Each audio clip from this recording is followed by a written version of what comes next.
Yeah, ndauya panapa. Mune munyama kuti mandijuma nsati ndarara. Ndo munyama maita kuti mandijuma nsati ndarara. Ndo munyama. De mandijuma ndarara. Ya, maizvigona bate. Mune munyama zve. Munyama wamunawo mandijuma nsati ndarara. Saka ndo munyama wandinawo. Inini kana mandibata ndakadai zvangu ko glazi rangu riri kupi.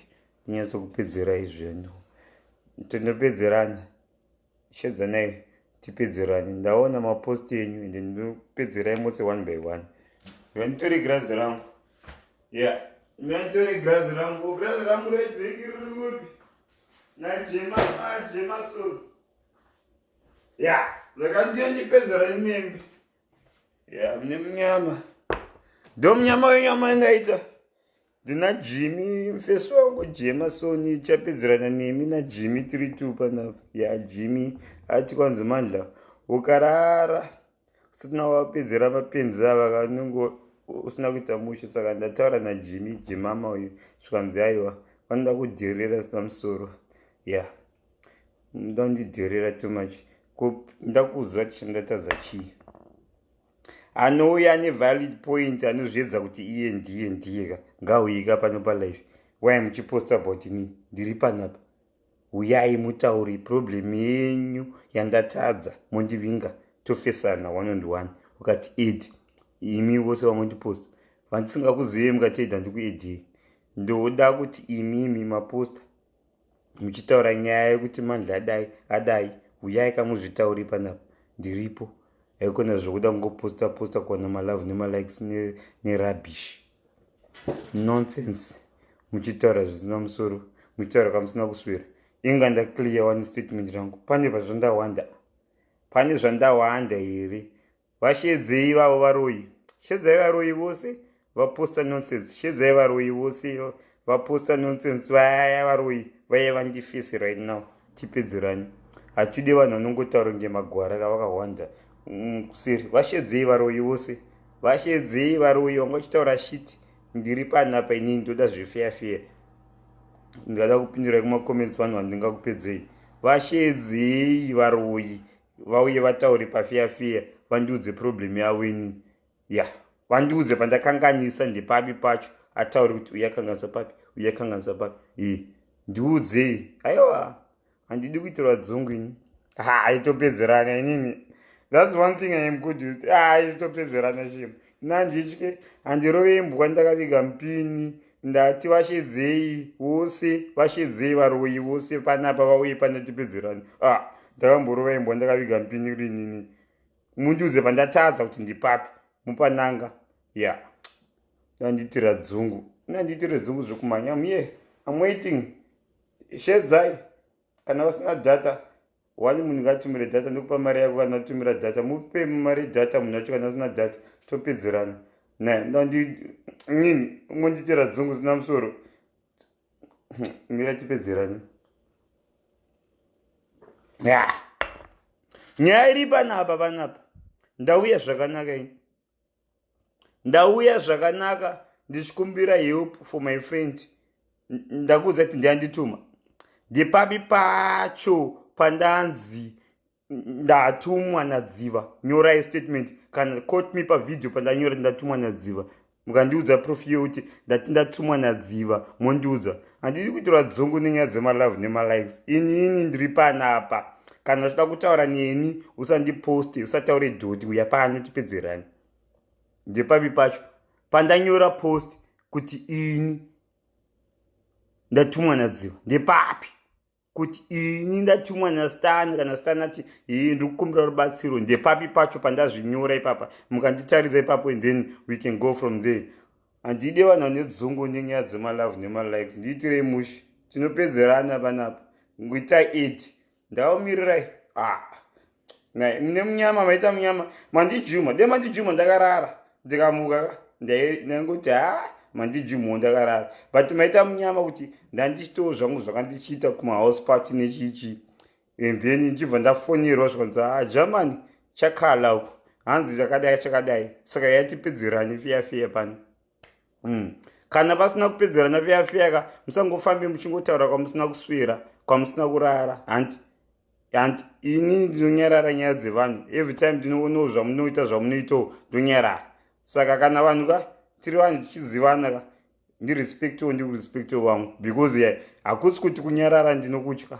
Whoever ataura madhodhi muri 2 matargets angu muri 2 ende mastenya squataura muri 2 ende muri kuzviziva muri 2 vanhu ndiri kutageta panapa 2 chat ndine 2 ende muri vakadzi asi kunyeperai 2 vanhu ndakatageta ende uyai shemu dei mukabaya 8 button kana tichinyumbokupedzerai 2 seconds 2 vanhu ndakatageta vechikadzi ivava vaposta nonsense vaposta madhodhi ivava vari 2 ndo vanhu 2 vandakatageta. Ndakanyakira chinhu wanika handitaimire munhu achinzi arara vafunga ndarara ndadhakwa manje ndiri pano nemunyama chidhakwa chacho chanyunuka kurara nhasi ndo munyama wamaita ini handirovembwa ndakavika guys ndepapi pacho pandauya ndikanyora kuti stana ndituma ndanzina stana ndiri kuzodai handina kuya ndikati mwoyo wangu guys kuti guys hakuna magigi mazuvano hakuna madhinditi hakuna maklabu mazuvano bururu mari haisi kupinda muakaunti hakuna magigi mazuvano hapana mari iri kupinda kuzimbabwe mazuvano just because iwewo waposta maybe watumira ka$100 unofunga tikashambetsera chii ka$100 hakuna magigi anoiwana kupi mari yacho even kana chinzi akapiwa ka$2000 kakamboita paya napashoni kunzi akapiwawo 2000 iyo but handisi kuziva but munofunga kuti anoiwanepi apa ane mwana ane mabuse ane chii munhu uyu abva kuchipatara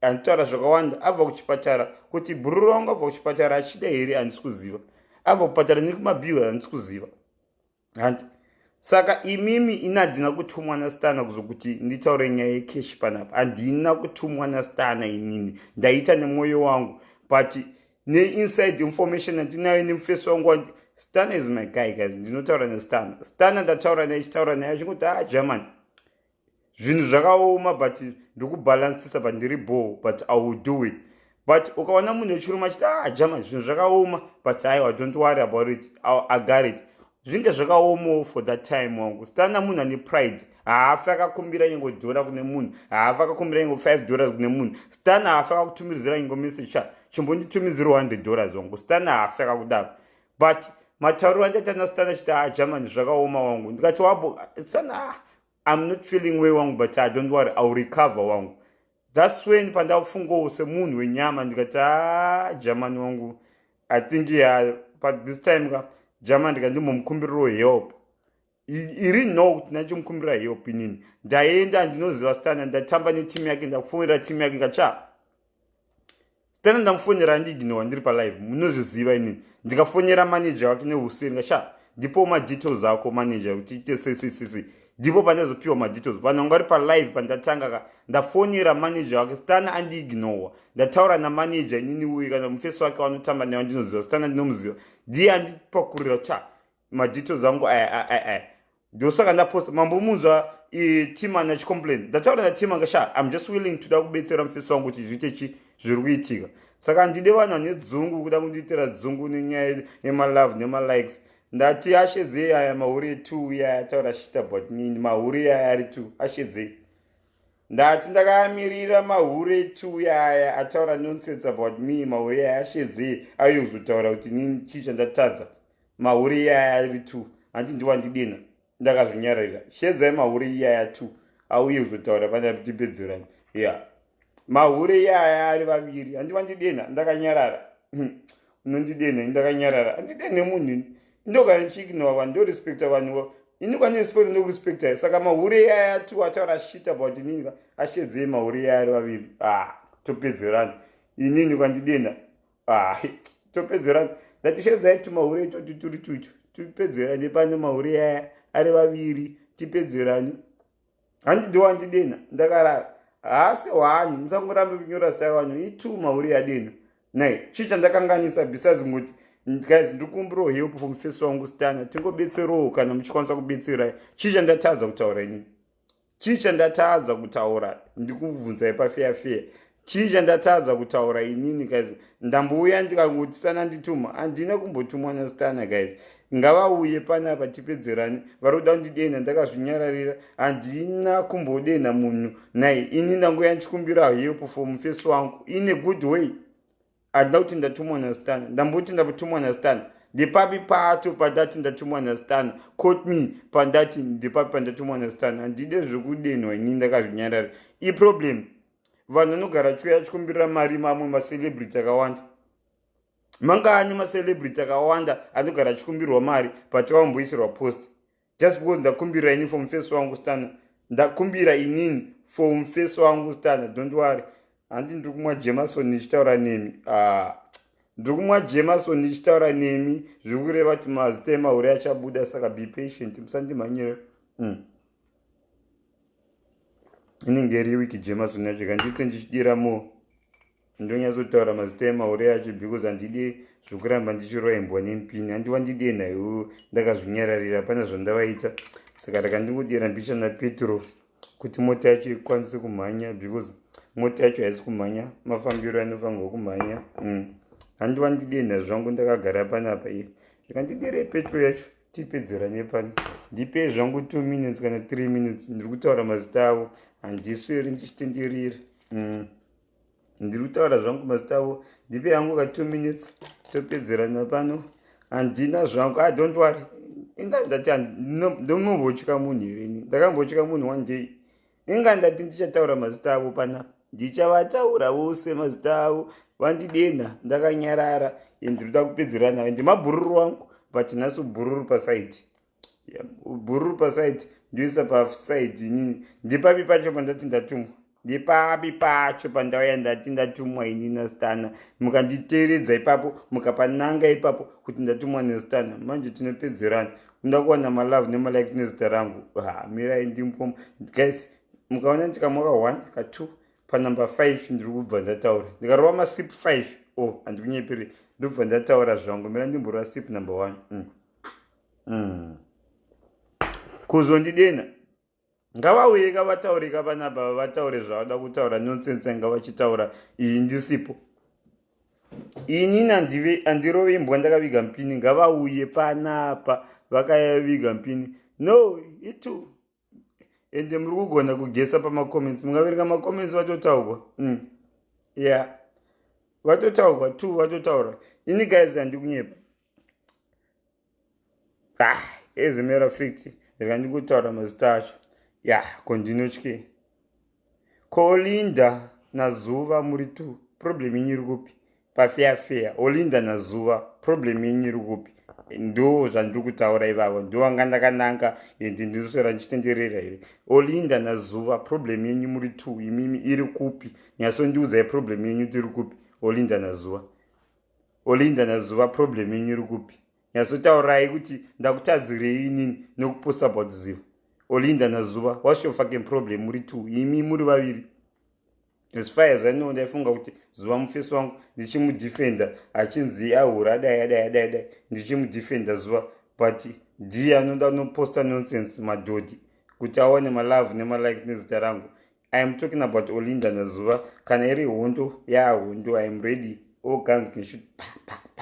Ngazviite. Ngazviite zviende kumberi. Ndinotyeko ini. I am talking about Olinda naZuva. Ndo mahure tu andiri kuchitaura yaya. Ndowandidena ndakanyarara. Ndo vanhu andiri kutaura nezvavo. Olinda naZuva ndo mahure tu andiri kutaura ivava. Vari kundi ndatadze kukumbira Stana kuti auye ndibetsere bhururu wangu. Ndatadze inini. Ndo zvandoda kuda kuziva. I am talking about Olinda naZuva. Ndo mahure ari tu. Saka atagi kana muchida kuatagi. Ndo wandiri kutaura ivava. Ndowandidena ndakanyarara. Ndinodideno. Ndanda kutonorara nozati wane munyamashema. Kwangangosara ka 5 minutes kuti ndinorara zvangu. Ndiyo wanditanga ivava. Maedi chimbomira. I am not aiding anybody. Zvemaedi mambomira. Ndimborwa hondo dzangu panapa. Saka zvemaedi zvimbomirai. The only aid I will take is from Zuva na Olinda. Ndiyo wanditanga panapa. Yeah. Chicha ndatadza kukumbira help kuti guys, mufesi wangu ari kurwara. Ari kuchipatara.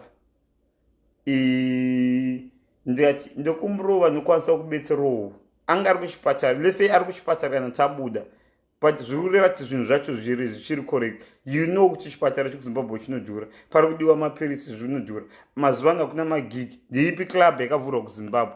Ndepapi pawakapesera kunzwa kuti Stan Fly aenda kuEngland? Ndepapi pacho pawakagumisira kunzwa kuti Stan aridza kwakadai kunze kwokutuma inonzi machi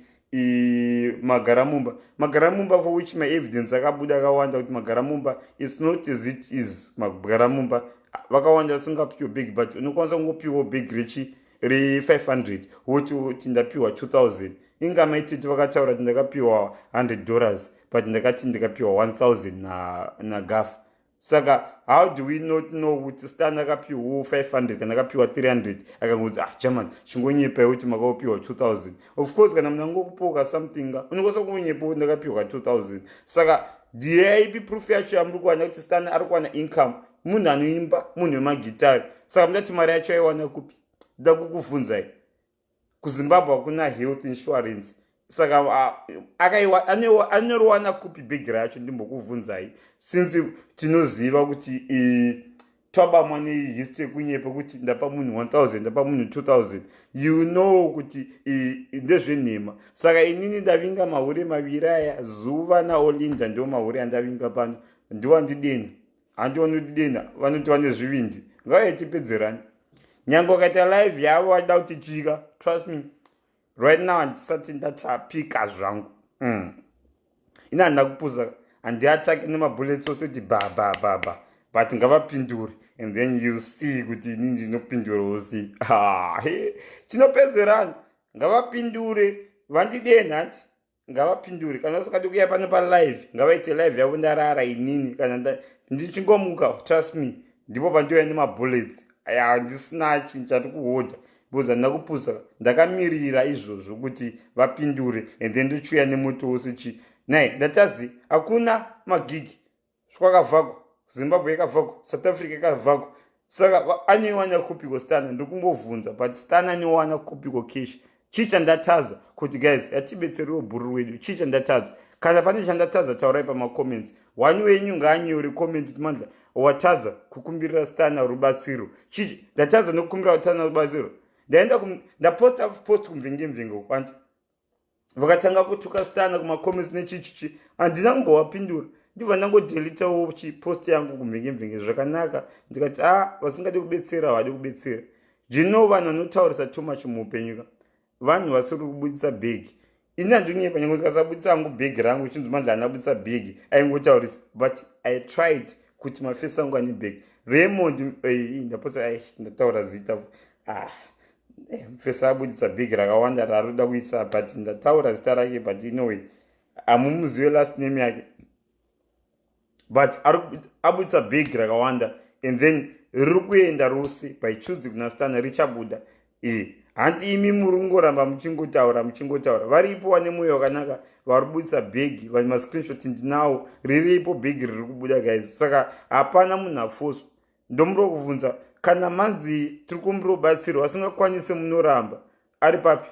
Anyora papi tolinda 8? Ndepapi paanyora? Ina handitye vanhu kandi ndepapi ko paanyora? Ndepapi paanyora kuti Ed Olin? Ndati ngaanyore, handibvumira ndimboona kasi ndakadzima chekuti Ed vanhu. No, chiripo ngaataipe pakanzi Ed apo, kana autora screenshot mandla aramba undiita ngavataipe. Inini I'm targeting Zuva naOlinda, ndiwo ndine problem navo kuti why ndakuita sei, kuti ndakubetsera Zuva ndaita sei, kuti ndakubetsera shit ndoita ndichidhakwa. Ndina ndimbotora sipu, pfungwa dzangu dzimbodzoka padzingazive.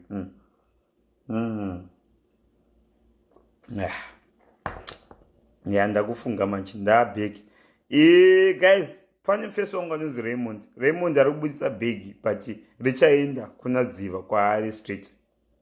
And Raymond ari kubudisa bhegi, mufesi wangu, I cannot say his last name, but bhegi riri kuenda kuna Dziva. Even pane vamwe vabudisa bhegi vakawanda. Inini handina mbotadzira chinhu munhu, handina mbotuka pandauya, handina mbotuka Olinda, handina kutuka Zuva, handina kutuka anybody. Nangoti guys, ko Zuva tadi kumboma something and tipo fucking ruda wafuti.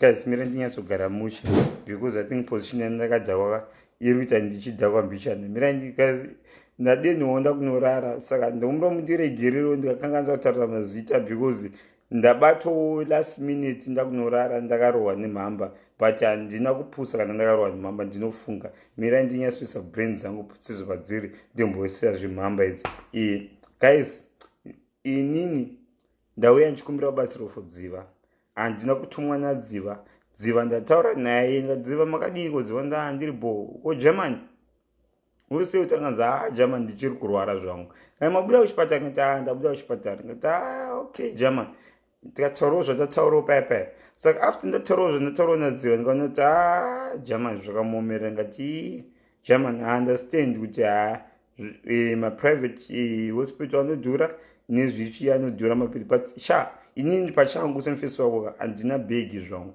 but I am going to do what I can do my best wangu kuti chiite sei tikubetsere mufesi wangu and ndikati I am going to do what I can do kuti ndikubetsere zvanadziva german ini handide kufamba ndichitaura ndava ndichikumbira batsiro let me struggle I will see what I do kandidziva don't worry ndine team yangu ini handi kunyepa zvangu guys ndine following yangu but UK team yangu inobetsera handi kunyepera UK yangu ndine yangu nemafollowings angu eku-UK but UK yangu inobutsa big and then pane team Zimbabwe yanga ichida kutumira ma-eco cash handisati ndaziva kuti vatumidza kana chiko handisati ndavhura whatsapp yangu but munhu usatumira ndati atumire whatsapp kwandiri kana kuti pana baba bonzo kana pana madla kelvin ngumbandi ndine mufesi wangu anonzi Ray I cannot say his name Ray ati arida kuziva kuti bhiri mari and then achakava zvaanokwanisa kukava but haasi kuzokava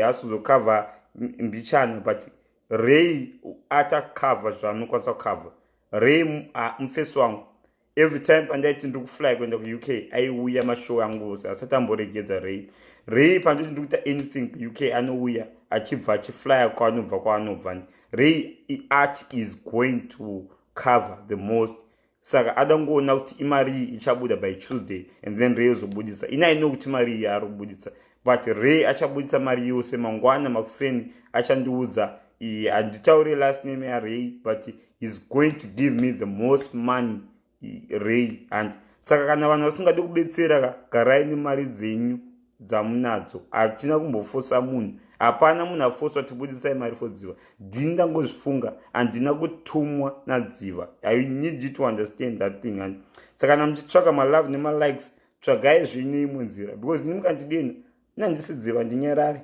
handisi vamwe vanhu handinyarari ini ndinouya ndomizvimirira I will defend myself ini ndiri benzi rokuti ukandidena ndinoya ndokutuka ndinodzogererawo saka Olinda nazuva mukawana nguva mukwane please I know Olinda kwanza aisaka mbichana but zuva uyu ndibhururu wangu but ndibhururu wefake I know zvake haisi first time yake yakachita ufake wake last time takamboitawo makuhwa kanondirevera zuva ake ndibhururu wenhema pafeafea zuva ake osaka ndichiti mwari kana chinzi come as a bitch mwari anoranga zuva ndakaita makuhwa naye tiri namwe macelebrities atisingakwanisi kutaura mazita akanotirevera kwaanotirevera ikoko munhu wacho akatirevera kwatiri aitida tose akadzoka kwaari akatiudza zuva angu ndakamuregerera zvino zuva akanotirevera but after atirevera zvakazomumamira futi after some months zvikamupandukira chinhu chacho ndikati mwari ndiwe munhu wose asi munhu wemunhu wani makamboita makuhwa guys nemunhu muchinyeya kuchinzi pane something zuva akada twanza am special ndinoda first class ndoda zvakadai akanotirevera akanoita makuhwa akatirevera atirevera ikoko ine team yangu tose 3 ngatina amwe macelebrity angatinawo ndaitamba namafesi I'm not a celebrity ndiri munhu pafacebook but pane macelebrity angaripo ndikaudzawo boys guys pachakadai skonza handisotoita the same thing tazofonerawo napromoter chitishauta one by one saka ndida kuti uziva angu kuti zuva ane problem emakuhwa good munhu but ane problem emakuhwa rega zvinomuvinga zvichimuvingawo rega vanhu vachizoitawo zvavanoitawo mwari akanaka I cannot say much because zuva ndozati anopindura panopindura ndipo pachazoya all the way in seengine. But right now I cannot say much. Ndichangogumira pambichana because ndinoziva kuti zuva nogona kupinduroka. Saka panopindura ndipo pachizoya ndakuspraya like this because handingashandise mabhomba angu ose, handina kupusa kaini. Ina ndiyoshandisa mabhomba angu. Aiwa kwete. Like saka nyaya yanga ndichitaura guys, handina kuti mwanadziva. You need to understand this. Saka vaposta aya mahuri ari tu Olinda nazuva ndoda kuti mundikwanire mwananguva. Handina kuti mwanadziva, ndazviitira ndoga nepfungwa dzangu. Saka imi kana mutsvaka malove nemalikes, tsvagai nenzira dzenyu dzamunoda. Saka mundikwanire mwananguva. Olinda nazuva handikunyeperai, ndikutageta imi muri 2. Ndikutageta imi muri 2. Ndokumbura mundikwanire mwananguva. Inini handina kuti ndatomwanadziva. Ndauya ndikazvitaurira ndoga. Imi problem iri kupi kuti dziva awane help yaari kuda kuwana from outside. Saka ndo zvauri kuda kuti alright Olinda opa dziva ka 500. Mangwana kana dziva ubude woshaina ane baby kana achita sei ane mukadzi wake unzi karunguda ngoshaina ndakakapa 500 inini 500 US. Saka moda kuti dziva afire 500 US from Olinda kusvikafi.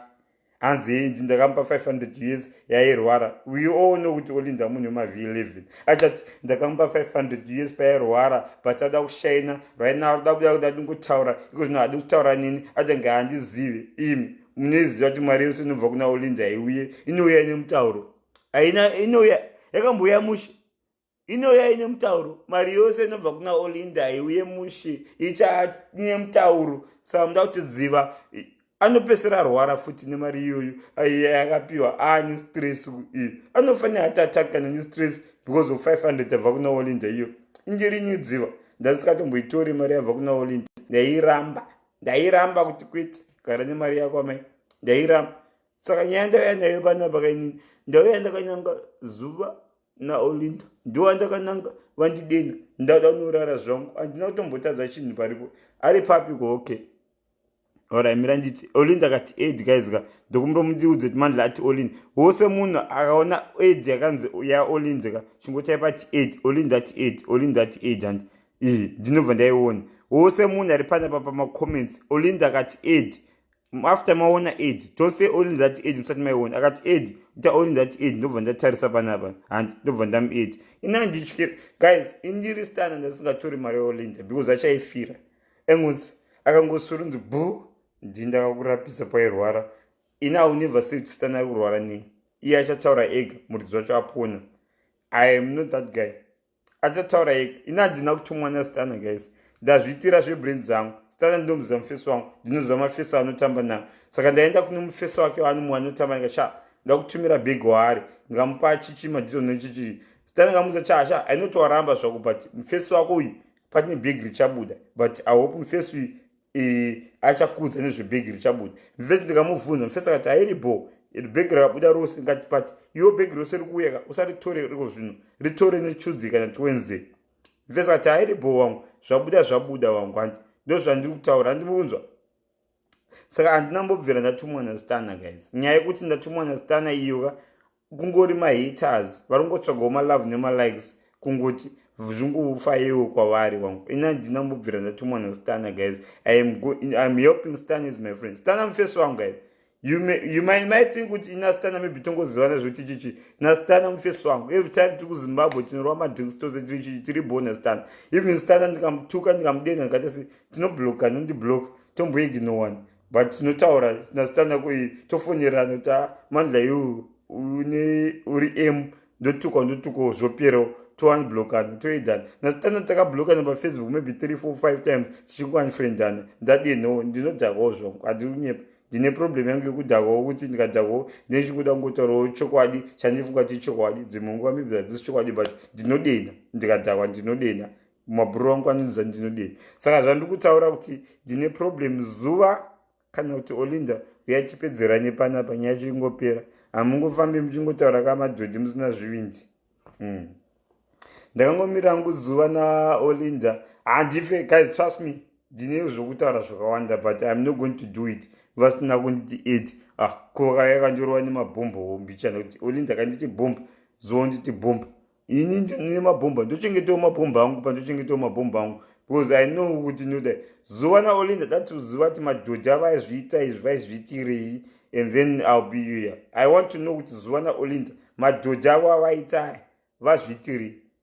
I want to know kana vachida stana chii chinorwadza stana akawanawo okay maybe awana $50 from zvandataura inini. Chii chinovarwadza stana akawana $50 nezvandataura. I mean kwanza stana abuda muchipatara, stana is well, stana doesn't need. Saka chii chinokurwadzai okay stana akawana $50 kana $60 katawana katabuda ipapo patabuda. Chii chiri kurwadzai, chii chiri kunetsai ipapo. Ini mukandiudza maV11 up inini handisi munhu maV11. One thing I will tell you kawangu inini kawangu gara inini okay zuva kana da kuti age type 8 ndiku age iko zvinhu ita age zvangu maV11. Don't tell me about V11. Stan is my guy wangu na baba wangu wakadai, so don't ever tell me about V11 guys. Ndikaluza case ika I will give anybody ari kuina case inini personal andinangu case mari $500 maV11 up. Ndataura nemfesi wangu Stan ngacha inini I'm going to do what I'm going to do. Ndataura na Stan abuda kuchipatara tinkusura nezuro ngati my guy I'm going to do what I'm going to do. Saka maV11 yenyu amuri kutaura yakaya ndeyokusura ndeyokumama.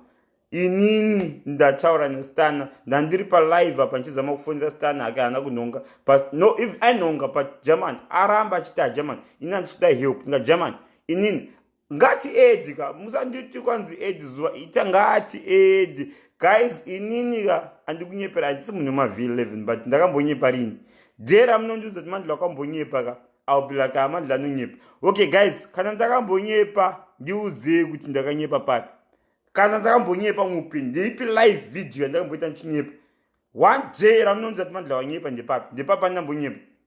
Kana ri game yemaV11 fambai naro but ndife ndakatora mascreenshot angu naStan. I will never ndababa wakadai andife ndakabudisa maV11 naStan wangu andikunyepera naStan ndinotaura naye ndataura naye andife ndakabudisa maV11. Stan anga achiramba the only V11 I can show you Stan at manla andide kuti vanhu vafunge kuti ndiri rombe ndikumbira I know what you're trying to do my friend. It's good for me but it's good but andisikuda kuti vanhu vafunge indatambudzika zvokudaro.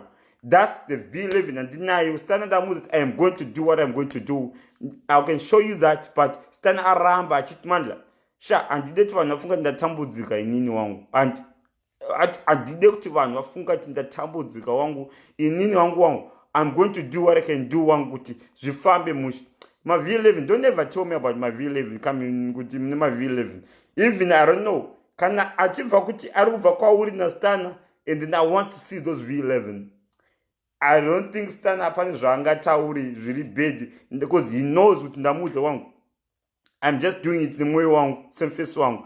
Saka maV11 amuri kutaura ndeyokusura ndokubhejerai ndikaluza arida kubheja nini right now $500 right now olinda nimari zuva nimari uye tose $500 ndikaluza case kana ndisina ngauya live ndati edika kana mune maV11 itai 8 ndairi panapo kundakawanderi ini ndakawanderi nai zuva naolinda vane dzungu pafeafea vane dzungu vandambodirwa mvura vane dzungu imbwa dziya dzadirwa vanonzi mvura. Wamboona imbwa makuseni ukaidira mvura kana kuti imbwa ukangoiti ukangoidira mvura inenge ine dzungu sei ichingomhanya ichingopembereka ichingopengera imbwa mandideni ina handina problem nemi ndima ndideni uyai nemaV11 nacho ndokubhejerai wanyu ingandiri pano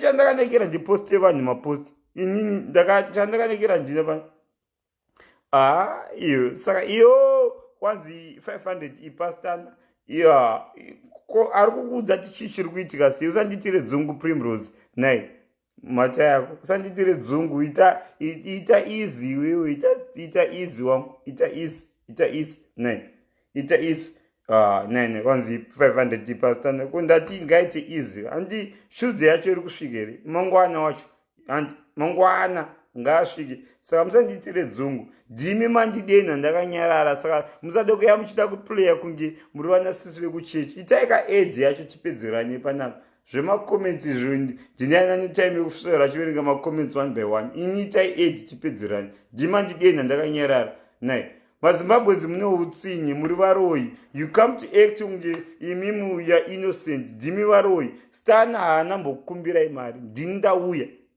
ndikakumbira.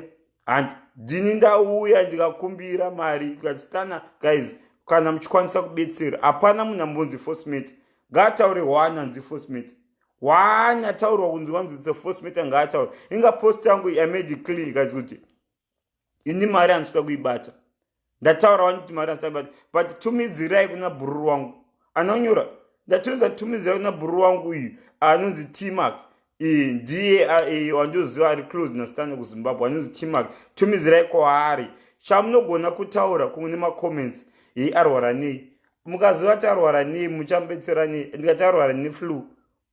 Chiya chinjachi. Ndikati arwara nemudumbu arwara nekore. Chii chaune kana uda kubetsera why are you asking arwara nei kana uda kubetsera pafiafe arwara nei. Zvinokubetsera chiyo kada kuzati Stana arwara nemudumbu arwara nesick. Kasi muri kufunga kuti ane corona here because marambiro amuri kuvunza arwara nei. Nai chii problem yenyu? No, problem yangu iri panapa. Olinda nazuva vane dzungu vaenda kanondiposta vachitaura madhodha kwavasina kuswera. Ivo ndio vane maV11 okudhakwa. Hamene maV11 avanawo. But kana munawo maV11 uya nini? Ina ndikudenei mandidene nini? Ina ndikudene andidene munhu. Indopa munhu wose respect guys upa Facebook. Inukandona nchuya nchikutuka ndiwandidene. Makambondiona one day chimbondiudzai one day ranambodeni. Anambodeni kunzongotaura chikwadi.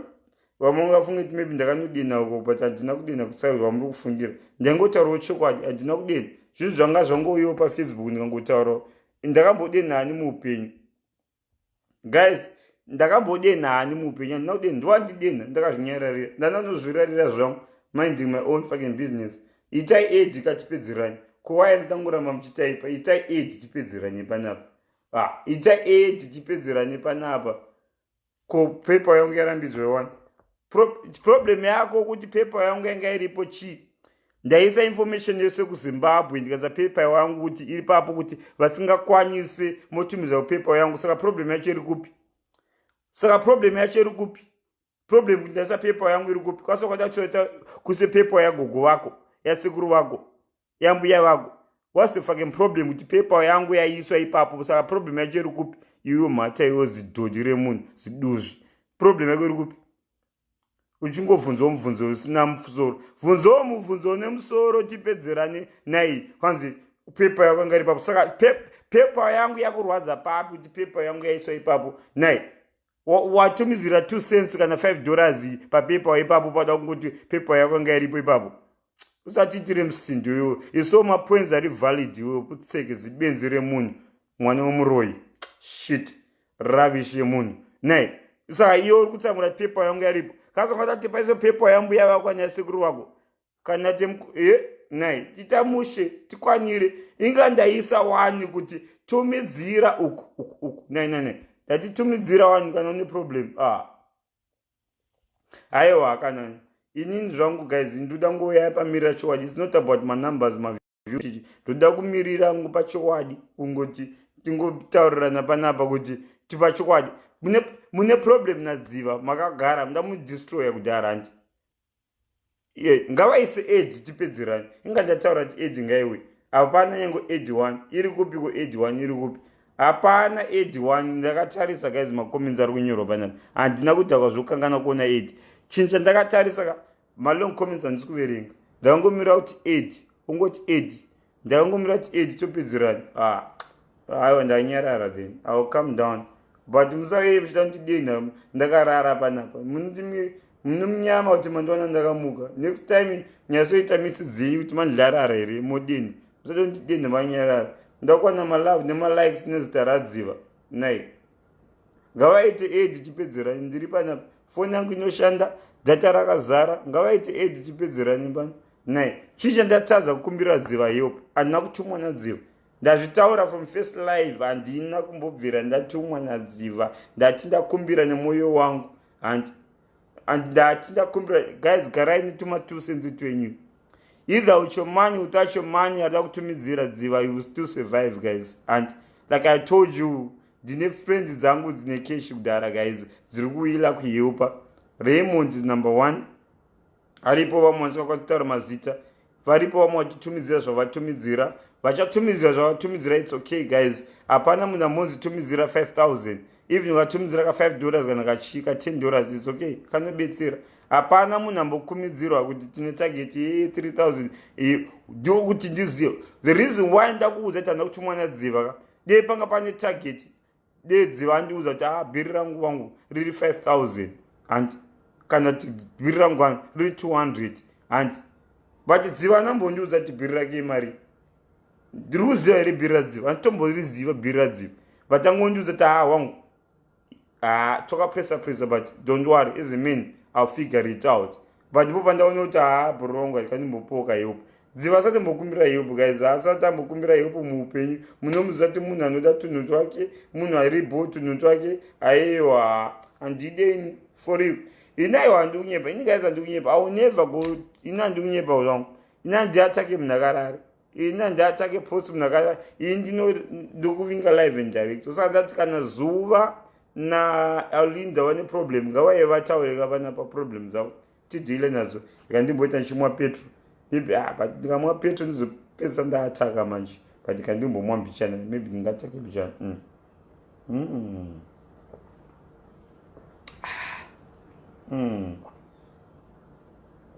aiwa ndikamwa petro too much ndizotuka vanhu ndikamwa petro too much ndizotuka vanhu.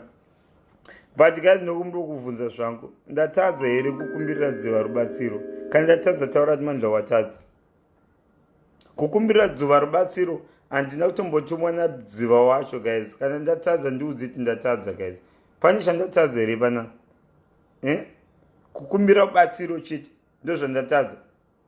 Ndoda kuziva kuti mauri aya ari vaviri aya vane problem here, ngavataure problem yavo kuti ndatadza pai mav11 avanawo. I wish vanokwanisa kuisa mav11 acho. Inangu handisi munhu mav11 but handivi ndakaisa dziva passport unless ndaona dziva maybe andisawo passport pasina zvandataura cause dziva ndataura naye ndacha German I know kuti waramba kuhelp but I am going to try my best. Saka tamandla itawo yawatamba wangu but ina ndide kupesera ndaita se ndapapo ndaposta post kumvenge vakatanga kutuka dzima zvanza asha German do you mind ukadzima mapost ako ndikacha don't worry the only thing I have control over it is Mandla na Baba Bonzo na Mandla's lounge. Those ndikwanisa kudelete and ndaenda ndikanodelete post yangu pamvenge because pamvenge is all they were doing wanga vachingotuka munhu and ndikati it's okay dziva ndichanodelete wangu because wanga vachimushauta kana Mandla ruona usana chiramba kuti handide kuhelp yomunhu wangu. I know kuti mazuva ano kuna masystem magitari nechichichi but handide help. I will just survive wangu nezvandikwanisa kuita and that's why ndanodelete post kumvenge ngati they are not even willing to help. Varongotuka munhu. I'm not saying the problem maadmins ekumvenge but mafollowers ekumvenge wanga vachingotuka munhu pasina chaatadza. Ndo zvangoitika kuti munhu anga achingotukwake hapana chaatadza and ndikanodelete post yangu ndikati ikuboja man but ini paMandla's lounge Mandla Kelvin Gumbo naMandla Baba Bonzo ndogona kuzvicontrola because I can delete my comments akadaro and then ukayamba uchinetsa ndokublock ipage yangu I'm allowed to but panapa kana vanhu muchitaura handirambi yangu kubloka vanhu. Usaka ndati kana zuva naOlinda mune problem madi kuzvitaura pandiri kana madi kuti shedzai Mandla tieti even mukatanga malive yenyu mukati Mandla wacho ngauye pano since you guys are more worried about my viewers than kumira pachokwadi and ndiri kunyeperi guys. They are more worried about my love and my likes than kumira pachokwadi because they are more worried about my love and my likes. They were aware wakamira pachokwadi right now. I think ndakudhakwa zvangu but ndinogona kumira pachokwadi. If they were not more worried about my love and my likes they were tikapedzerana. Even zuva katanga live akati Mandla ndinoenda kwaari handitye. Even Olinda katanga live akati chedzai Mandla ndinoenda kwavari handivatya handivadena ndo wadena. No, I'm just explaining myself. Handidena. Saka Olinda na zuva mandidena ndauya panapa ndakupedza Olinda akuzama kakupedzera shungu dzake dzadziva dzakudhara kuti zvakamboitika palove pake akuti ndamuwanira ipapa. But kana Stan akangotora mari yaOlinda ka yekuti Olinda abetsera chani ndokupawo 500 kana 5 inenge iri mistake because achaifira mari iyoyo. But it's up to him. Handingamurambidzi kutora zvangu mari, but ndiri Stan zvangu ka zviri nani hangu ndife ndiri kumba because akangotora mari iri kubva mumaoko maOlinda ichienda kwaari Stan kuna haipere mushe kuna Olinda. You will be like ndakampa mari akutovhara nekabhutsu kanyiwani akutovhara nekabhibi achitopopa mabottles apa ndindakamurapisa kufa pasina inidi akafa. Ada kutondishainira zvake nekagirlfriend kake vachitofamba vachitokisana. Ndisina kumutumidzira mari yekumurapisa Stan angasina munhu aimubetsera. Inga makaona munhu achiposta paFacebook kuti Stan needs help ngaabetserwe. Ndisatombotumira mari iyoyo Stan chichaita muupenyu. Hapana, aitambura. Stan aitotambura pasina ini ndindakamubetsera inini Stan inini. I told him Stan kuti inini kana ndisipo inini hapana chaunogona muupenyu Stan. Ndinini Stan ndinogona kukubetsera. Ona ari kutoshaina, ona kakufamba kakapfeka mabhodhoro pakanga kakutofa muchipatara. NdiOlinda iye. Akaitora mari iyoyo zviri kwaari. Akaibata mari iyoyo zviri kwaari. Ndezvaari, zviri kwaari. Ona Stan iye kutoshaina zvake achito kumapub achipopa kuti tisi timihombe ndindakamubetsera inini. I was the guy ndakamupa mari inini. Vana Stan so ndinoziva timona Olinda ndinoiziva kandini. Timona Olinda kana votaura ava unoifira bhegi wakambofira bhegi wakambofira $200 iwe. Unoifira $200 muupenyu. Stan zvake ngaite patient zvake ani mafesi angu ari Stan is covered though. I'm telling you. Raymond ati kana risina kubuda bhegi achacover everything. Yeah, my guy anonzi Raymond ati kana bhegi risina kubuda ke is going to cover everything. But I know Raymond asatambonyepa. Raymond mfesi wangu antauri last name yake, but Raymond said is going to cover everything kana bhegi risina kubuda ra Stan, for which I don't know kuti ansandataura na T-Mac, but Raymond said is going to cover everything kana zvisina kubuda bhegi, but anokwanisa kubetserawo vachabetserawo. Unofunga ndandimuzive osini akubreaka zvake. Vana Stan vaya mukuona vachingoshaina. Takavabetsera kuchipatara vanhu vaya. Anga kutofa. Ndikamubetsera ndikampa mari yangu yose. Ndikamupa bhegi inini. Ndipo paunoona munhu achishaina ndakadioni kaya. Hanzi we are living life, we are popping bottles. Achida kundishainira zina musoro. Stan without me is nothing. He is nothing without me. Vana Olinda votaura. Vanenge vakutaura ka tinovaziva ka vanenge kawivi kutaura vachingudai. Vachita kawivi kavo vachingudai timawivi. Is nothing Stan. Ada kumona makambomutasira achishaina pa. Tinomuziva isu. Nai tine mavhiri 11 zvake, but handide kumunyadzisa pakazara vanhu. Handide kumunyadzisa. Anondifonera everyday kamunhu iye. Anondifonera everyday achida help munhu iye. Achitoda help zvake, but munhu wangu ndingamurasiraniko. Indine mwoyo wakanaka, but munofamba muchiti ndine mbiri yakanaka. Indine mwoyo wakanaka. Handitomborina utsinye kandi muupenyu. Handitomborina utsinye. Munhu uye akauya ishamwari yangu, but ane kadzungu zvake. He did me wrong. Akandiurira zvake, but ndamupa zvangu mari ngati enda kuchipatara zvako iwe Stan iwe. Enda kuchipatara zvako iwe. But munhu iye hanzi vanaziva vane problem. Ndo zvinenge zvakutaura kana kwini vava tinokuziva ika. Usaka ndati kana Stan akangwara asatore bhegi riya. Bhegi riya tekiti zvako kana wachida zvako, but ini ndakadai bhegi riya ndiribate zvangu. Aiwa bhegi riya ndiribate zvangu handirini kwete. But next time Zuva na Olinda, next time panomundataka ka I won't let you get away so easy.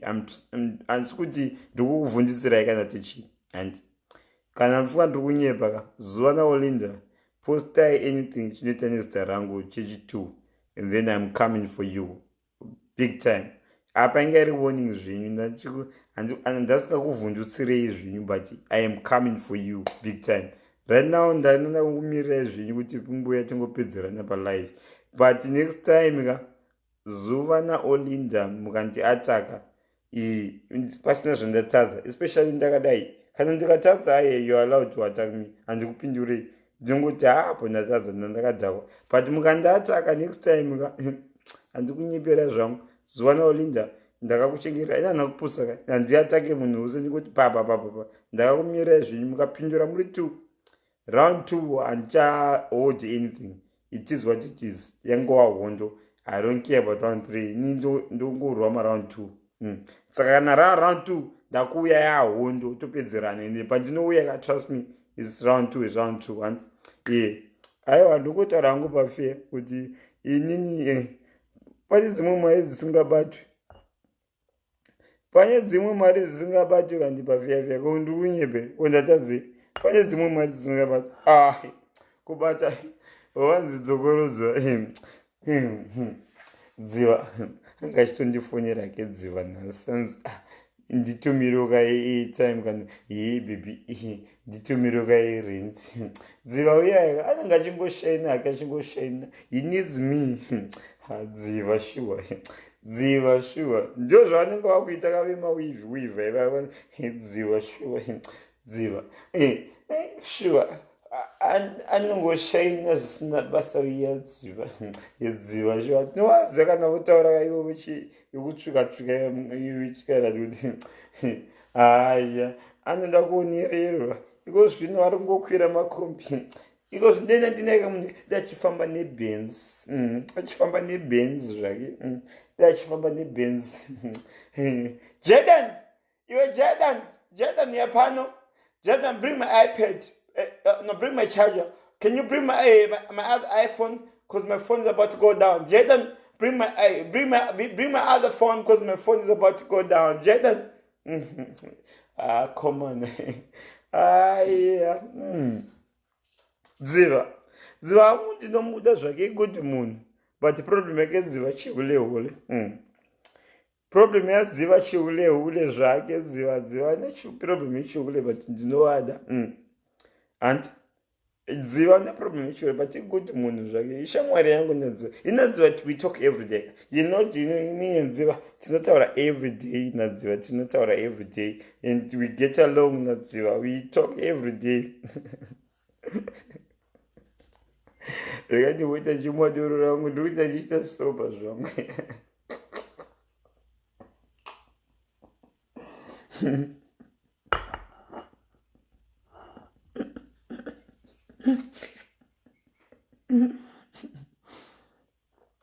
akati zvimwire dero rangu zvangu ini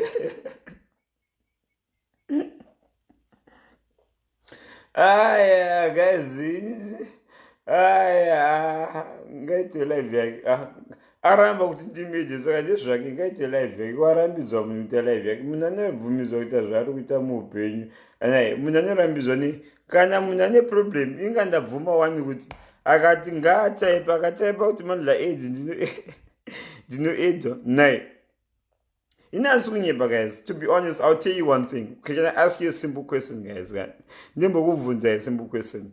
Dei zvanga zvisiri zvinhu zvemalove nemalikes and pandati zuva 8 arambirei ndikati Olinda 8 varambirei ndipo paunoona tika harisi game refu yafe vanga vachida ngoshandisa vochidziva for malove nemalikes saka inini ndiye ndatazive zvangu kana pafeafeya kana ichitaura kuti igame rokungoshandisa namutaundi. I am sure Dziva knows is not dumb. Vanhu vari kungotsvaka malove nemalikes indangoya negenuine thing guys. Yekungotaura pafeafeya kuti aiwa ndo zviripo izvi ini hazvoripo ini kandananga vanhu ndambotenderera handiwana zuvana naOlinda vanditenderera ini ndazvinanga sezvazviri saka did I do anything wrong pakunanga vanhu feafeya ini ndananga vanhu feafeya handambobvira ndatenderera aya zvangu imi indiri kutaura chokwadi nai indiri kutaura guys kana pane chandatadza munonyatsomudiudza kuti baba bhunzo apa matadza zvangu but handina kutadza but handiri kunyepa inini amwasi inini asway kana dziri dzehondo I am not scared of Olinda. I am not scared of Zuva. Any given day nyango makuseni ndikamuka ndiri soba manheru ndikamuka ndiri soba handitye Zuva naOlinda handina mbobvira ndavatadzira ndivo vadena unless ndikavadena kana vakuritati ndakutya ina handitye Zuva naOlinda. Those two people I'm telling you nyango zvikaita sei zvikafa sei handivatye wangu. It's not like I'm going to go personal nezvinhu zvandovaziva about them but tinopedzerana sevanhu sezvavari. Inini I'm not petty like that guys. Munondiziva mose kuti inini nyango tikada kunetsana I will never bring you secrets kuti masecret ako yaba ndichangofambawo nezvatongofambawo nazvo panguva iyoyo but I cannot say kuti chii chandichafamba nazvo because vanenge vakuziva kuti handizvo zvandichafamba nazvo. I will never say kuti something chandoziva kuti chinozivikanwa nenaOlinda chinozivikanwa nenaZuva. I will never attack you like that. I know I'm different. But mukandiataka ndinokuvingai mandidenda but the good thing about ininga ndinokupai warning before I attack you.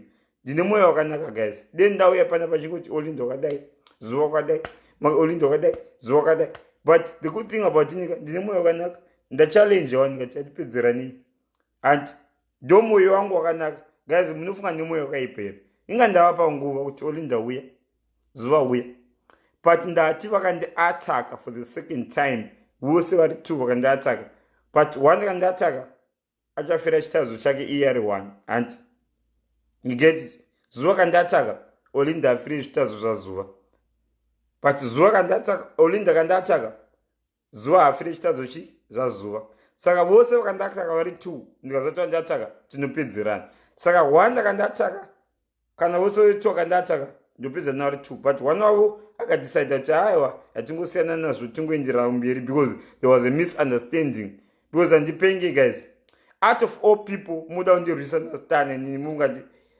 let's be honest guys munhu wose epafacebook anozviziva kuti inini nastana we are friends from way back and I'm about to add okay mirai okay I'm just going to be okay I will start adding my age ari kuuya after this.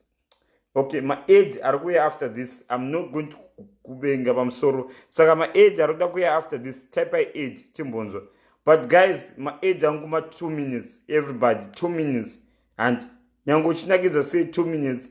But inoda kungokuza yangu pa fair kuti my age anguma 2 minutes. And skuda munhu ariyachitaura rubbish zvangu. You are allowed to defend who you want, but my age anguma 2 minutes. And but Olinda akanyarara ndosiyana naye Zuva akanyarara ndosiyana naye but vakandiataka back to back right now after this ndikunyepa hapasina playing nice ndikuya with all guns takushudhana zvakadaro.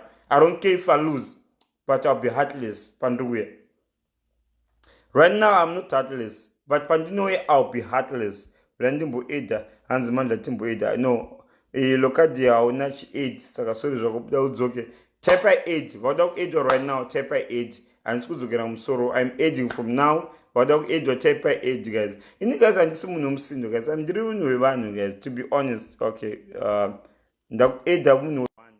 I'm aging everybody from one wayo akana ndakueda munhu wose from one anonzi princess I'm trying to age you ikanonoka princess I'm trying to age you ndakamira next age anoti next age princess I'm trying to age you ukazonongwa ndoisa vamwe vanhu and I'm trying to age you. No guys, to be honest ka andide ka ndadeni vandidena but de vanditaka ka de vandituma ndla uya tipedzerane ka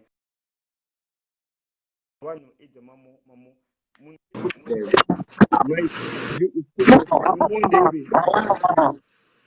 Hey Mandla, how are you?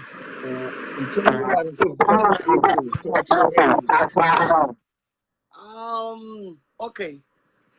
Ndoda kuti ndipindure vanhu vari kutaura zvisina nebasa raise about you. Hanzi yeye Mandla ari kuita roaming around muAmerica asina chekudya. Let me tell you, you bitches, America, you never roam around without any food kana usina mari go kuma food banks.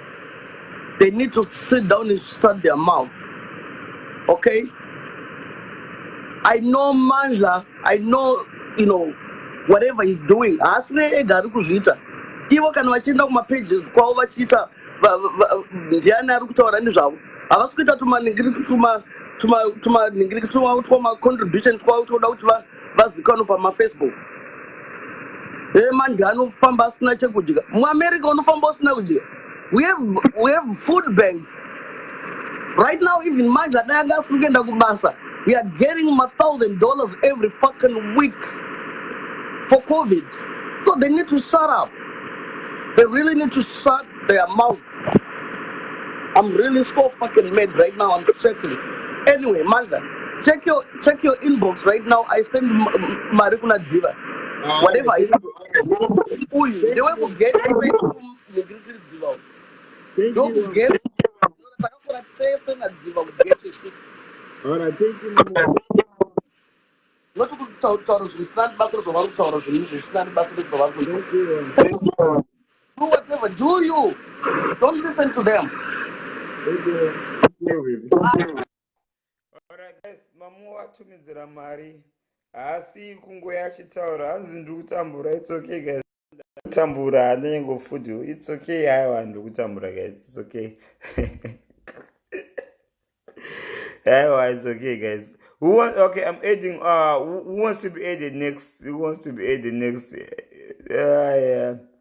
Okay. Then, guys, then another add up next. Mamo atumizira mari for Ziva. Ku inbox kwangu. Atumizira kinu say atumizira mari, but atumizira mari. Saka atumizira inbox. Atumizira mari kuna Ziva. Saka like I said, guys. Of course, varipo vachauya vachida kukanganisaka kufamba kwechinhu chiri kuitika ichi, but kalife kacho handingaita seika. Like I said, pane vanhu vari kukumbira kuedwa, guys. Ndiri kuedhai, maybe kana kukumbira kuedwa parong time. Hey, guys, like I said, guys, inini, of course ndikada kupikidza ndinacho chokudya zvotange ndiri kupenga unge munhu anizvinyora izvozvo, but it's okay. I am adding guys, ndiri kuedha ezaigo pamoments. I'm adding ezaigo. Makadini? Hello, Maggie.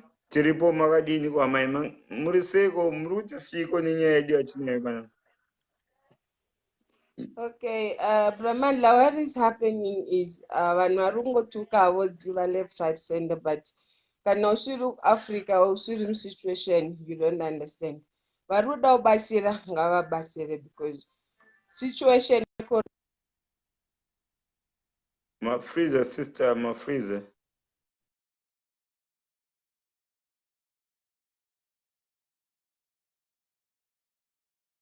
Okay, guys, sister mafreezer, I think Zongwachara.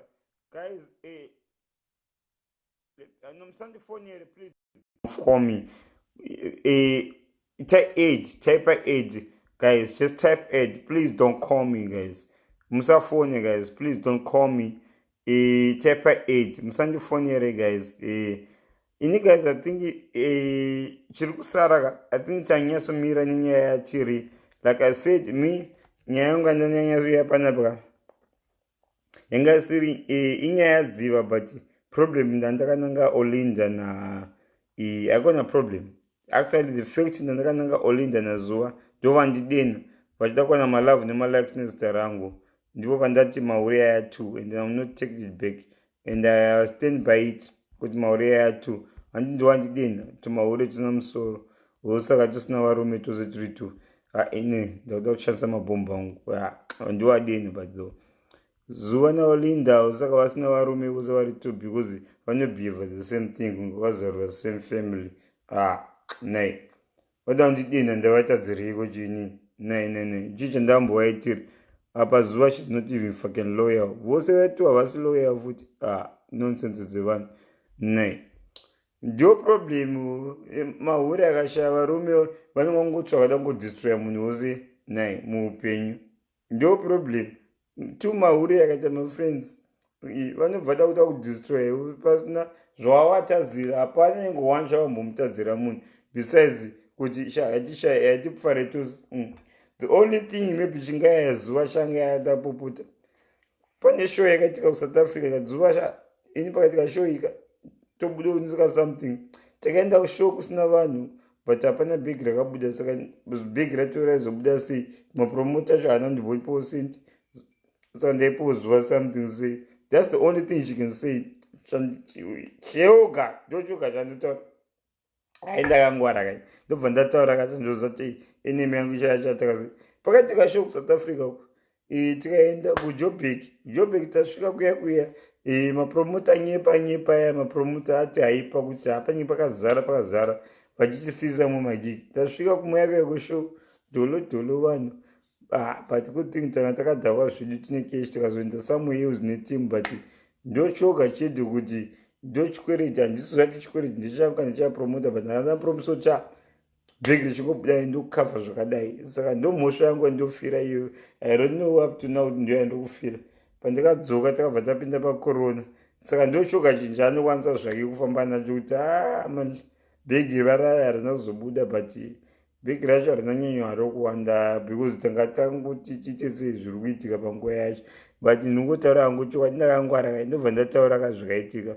kuitira kuti ndisazovata kwemangwana zuva haana loyalty shame akaenda kanondichera kune mumwe munhu apa zuva ndaimudefenda every day. I don't know why she's like that though. For real ndodefenda zuva every day musadaro zuva haana loyalty akandondiataka nomwe munhu akwanisa kutaura zita rake because munhu wacho ndikataura zita rake mubva mazuva ati ndiani but chakazomubvondokera futi kuseri iye achifunga chismart. Guys, ndikuzama kuedha ndikazama kuedha for 1 minute idhata rako wangu I am trying to aid ikaramba ndikutaura ine ndambonyepa inasati ndambonyepa kai ndikungokudza pafiyafiya kuti ndakaita ido business nemufesi wangu zuva tichetifanga kuenda nevamwe kupati kumushow tikasvika kusina chinhu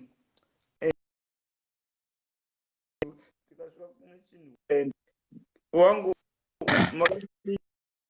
wangu makadini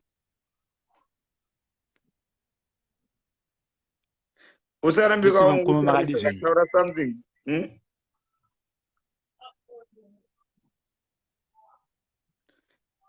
nyaya iripoka ini ndiri kuona senge vanhu vanhu vadi zvakanaka mukoma munoona manje zvinoitika mukurarama ukange uri munhu unoita wakanyarara chichi stuff like that those people they will come back to you and tell you more things that can even mend it up about yourself. So those people you must leave them because vanoda kutsvaga skiri nemi maiziya. Ndikuzonga taura zvakutaura saka muri kuona chimanje zvinoitika ndezvekuti mulife mukoma wanga siyanai nevanhu vakadaro vanoda kutsvaga gepi nemi and of which havana kana sendi ravanokupa imimi rovere madhiri enyu ikoko and especially for us especially some of us tinotoshuvira kuda kutovewo ikoko maiza but for the rest of those people they are bitches siyanai navo dei vanga vari varume we can get understand but nevakadzi anomboti kunza point yacho nevakadzi haripo thank you wangu nepoint yako anje okay mwana mai but usaore moyo vanhu ndio zvatiri. Thank you.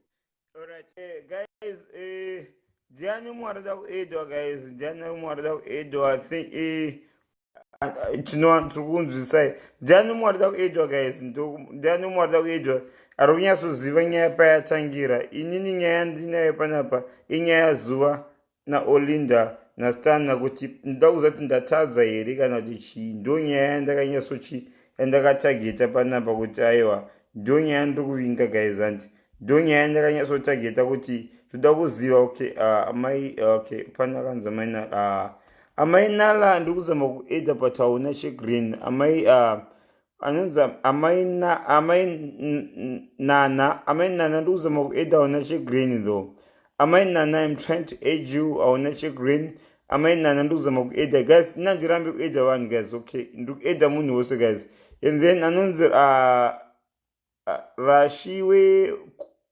rumbi hauna chegreen amai nala budai mudzoke pfuti ndokumburo guys guys indinoedha munhu wose guys handina rambi kuedha munhu wose guys but ndikuedha munhu wose guys like guys, I'm trying to aid Munoz. Then chingo type my aid. Dukumbo mtype kanombo type of dara Tony. We are Samuel wani chimira type aid kakuba uyu ndozo ndepiko rasta ndipi jamu ndaona imwe video zuva achikuwanzira iwe wandi saka panoona video iyoyo ndashamisika ndikati ingazuva chi namandira vanonge munombeta mashows muri machi matop shots ndikatozokomenda ndikati imi munhu wamuri kuti ari kurwara uyo anga ari pagym anana Trevor Dongo makaona imwe live yavakaita ikati stana kakarova Adidas track bottom achirova gym andi panangoti pamwe inyaya yapana kwainoita se kwainosika ndikatongoti pamwe majokes ari kuitwa nani nazuva bandabva paipe pandaona mapinda palive ndikatoona chi nyaya yacho inge iri 1000 ikuti yanzi mathaza kuhospital kuri kudhura nditi saka mudeme ka nesituation yekuzimbabwe yawataura iwewe hapana chawatadza because mahospital bills ari government yedu ka zvinhu zviri corrupted kunodhura saka hapana chakamboipa kuti vakomana itai mudeme mubatsire stana ende kuhospital wagona ipapo but problem inenge yangoitika pamanje kana watomesena ngrini zita raOlinda manje nazuva problem inoitika pane inonzi zviri kuitika kuzimbabwe mazuva ano zvaizvi ndikaita problem inini handi yawatoita uradha kutobatsirwa zvangu ka nemadhora iyoyo 11 ukabatsirwa nemunhu individual ka munochiona handiti zvezvezvo zvekuzoti makwana zvakaitika pana marabha kana yestana wacho paari anogona kutozopedzera fizuka nazwana vanhu vanenge vamubatsira right now aiwa zvina stress iye kana munhu anotosimba wari anotorapwa mapiritsi achitonogadzira muviri kudai uti uri kurwara wobva wanzi ndapiwa mari naningi wombotanga kuchemerwa uchinzi ndini ndakamurapisa ndini ndakadai tarisei zvakuitwa marambo mari dzana pakangoya vanatwabamo paipe vakuti tarapisa marabha yakunzwa nabosi lashani avo vachiuya vachiti ningi ikaita individual zvinonetsa but problem isingazive vanhu murwere anotozorwara wese ari muhospital imomo anotozochinjwa maodzi akurwara rutaura chikwadongo ipapo ndikakutaurira kuti nyaya yekuti ipereka vari kuda kubatsira pagrupu rapo mafans astana munonzwa mumhanzi gwenyambira kana achirova ngoma kana zvamuomera munhu panoridza godo paipa inga tinofara wani mabhawa muchifara tichitamba kodhesa saka muimbi wacho kana arwara chakaipa chikukanda madhora handiti because anogona kunge ane mari yake but umana zvakaoma situation yekuzimbabwe bhiri rekumaprivate hospital reri anogona kuzvitadza handiti ende munhu anenge atonekana chimuko futi mhuri inenge ichida kudya saka izvi zvokuti hanzi zvokuda kuti atumbiri toitoti ukunhingirikina gore rinori vanoti gore regonzo ane mari ka unoza inini ka nditoneka bheya kangu zvangu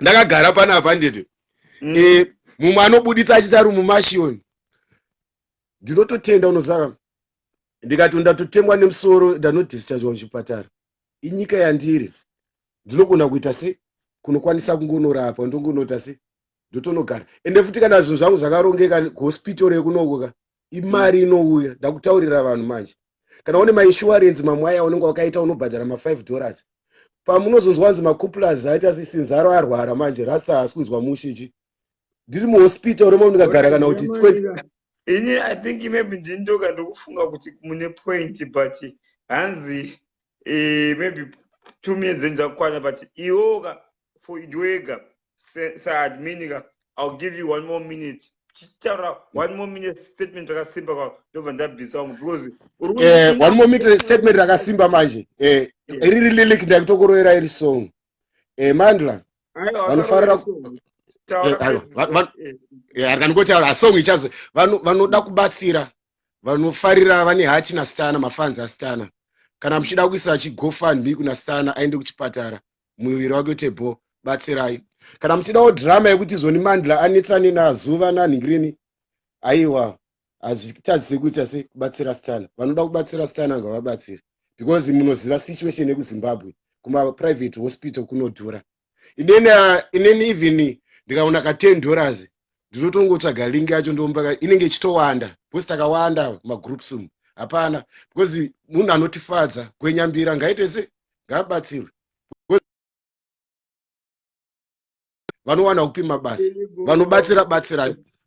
Wangu unospaka wangu, but you know what? Uyu Zuva ndoda kuti uzodzoka next time pasiri zvakadai because right now asi nini manje ndombodawo makuhwa Zuva naOlinda vakada kukubata-bata I would like to kumbonzwa muchimbonhongana tete tinomboita guhwa dai muchinatsozvita iri Friday tichinasoniwererera hazvina kuipa hazvo apa ndakatorova kabhiya vamwe ngavataure ndapedza zvangu but aiwa vanoda kubatsira Stana ngavabatsire munhu anoimba aiwa because vaartisti vachona vakasabatsirwa isitongoteerera marekodi saka vachibatsirai munhu muda kungoti Olinda abhadhare mari yacho munoswera maakunyaudzwa kuchema kuti ndakapa Stana mari yekuchipatara. Zuva wacho akabhadhara mari yaStana wacho inozokwana kupi zvinodhura. At least mukakureza kafandi kenyuka pakaitawo kana kuti mathau. That's good but tobatana Mandla ndichazo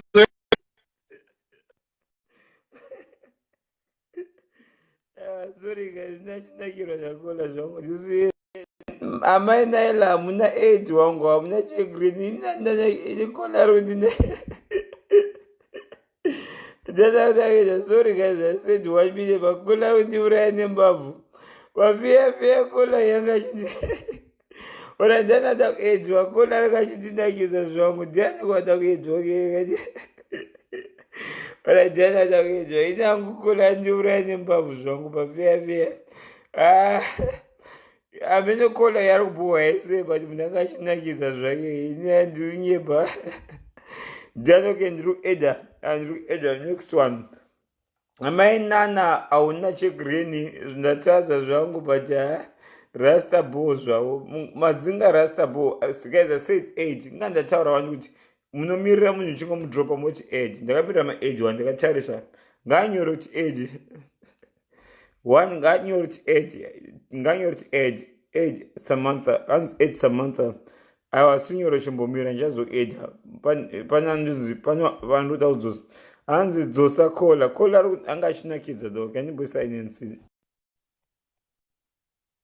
ini kola after no nditumiro inbox kuti ndirasta I want to be your personal friend wangu kola I want to be your personal friend and then I'm trying to aid anonzani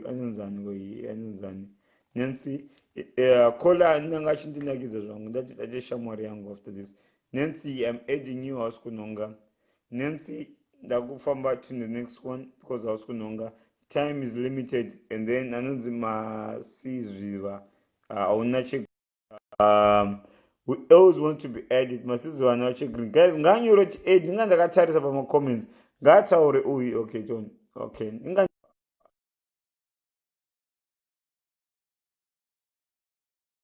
King dear and the anetsa pana ask no I decline I'm going to age you one more time Elite King I'm going to age you one more time Elite King guys look age I'm going to age I'm aging hello ndebongo mukoma muri sei ari sei malevels hanzi vanhu vanetsa vachiti ndikuedhe man rega timbotaurawo 2 cents dzedu dzatinadzo panapa mukoma trust me panapa it's a free platform wangu as long pasina kutukwa munhu anobvumidzwa kutaura maonero ake right mukoma matanga chinhu chakanaka ende pamatanga manyatsobuditsa pachena imemi kuti mukomana angati haasi kuda help but imi maona zvakakodzera kuti as a friend munokwanisa kungotiwo pashoma painapo ipapo angokwanisawo kuwana help chinova chinhu chisina kuita sei chisina kushata mukoma ini ndazoita problem manje ndazoita problem neavo 2 vakadzi ava vakutoona problem pasina problem, and they are now trying to twist the story kuti zviite kunge imi muri kuita kuti Stana aite kunge munhu kana kunge asina mari, which is very toda kuti pave clear ipapo, toda kuti pave clear kuti handizvo, that's not the picture that you tried to portray or to paint. Toda kuti pajeke ipapo chinozi, we all know kuti mari dzinobva kune kuna Olinda dzine mutauro tauro. Remember, nyaya dzemaketeni dzakambonetsa. Ina handitye munhu, ndichataura zvandiri kufunga, ndichataura zvandoona. Nyaya yemaketeni yakambonetsa, unzane maketeni akukumba uko. Nyaya yehembe yakambonetsa, handiti. Tikaita musikana wemachairs akatumirwa mari naOlinda, what happened? Andakadzosa mari yake ikaita mutauro tauro. Now Stana akuda kuwana help from now Stana akuda kuwana help from his funds. Iye akupinda kuti zizodii. Hatisi kuda vanhu vanokanganisa vamwe vanhu kuti vaone help. Inini I'm in Zimbabwe right now. Hakuna munhu ari muZimbabwe asiri kuda help. Even though uine mari yako inosvika pakupera. We are not millionaires. Burunzwa. Kana tiri mamillionaire ka muZimbabwe tiri mamillionaire ema-RTGS. Ukaisa kuma-US hapana zvemari. Munhu wese ari kuda help in Zimbabwe. So please, avakadzi 2 vakadzi vanofanira kumbodzikama. Handiti, we want Dziva to recover. Handiti, nyaya dzavo, if they want attention, ngavaite zvimwe zvinhu. Zuva akafirwa, hatina kumupa mari yechema here Zuva. Haana kupuwa mari yechema. Ko chamuzomurwadza izvo kuti Stana awane mari yekuti awedzere pane yanayo chiri kumurwadza chii. So nyaya iripo, ingori nyaya yekungoti pane ma-enemies.